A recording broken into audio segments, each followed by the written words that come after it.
هي آل بيت الحميدي، واعتذار بسيط بسبب انه اسم ملاطف حميدي القملي من حراس وليس الحميدي.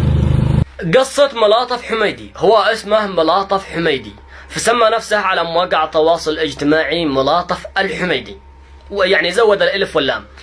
فدخلون الناس من قبيلة الحميدي اتهمونه بالنقيصة وانهم لا يتشرفون بانه ينتسب اليهم، واجبروه على الاعتذار لقبيلة الحميدي، يعني يزرعون الفتنة والبغضاء بين ابناء البلد الواحد، رغم انهم اخوالي، قبيلة الحميدي اخوالي، لكن على الذي عتب لكم.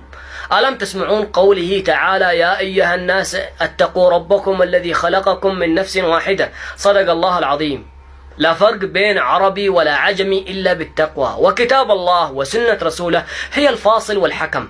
يا أخي كن ابن من شئت، كن ابن من شئت، كن يعني ابن السليل خير الأنبياء، فالنفس عند الله واحدة، إن أكرمكم عند الله أتقاكم. هنا المعنى. أما حميدي أو أحمدي أو الحميدي أو حمدي، هذه حروف لا تزيد في ميزان الخالق عز شأنه. وأنت يا ملاطف أحببناك كما أنت ملاطف الاسم والصفة، وأنت مميز، وحضورك من ديال قطر يثبت علو كعبة، فاستمر ولا يهمك خوالي.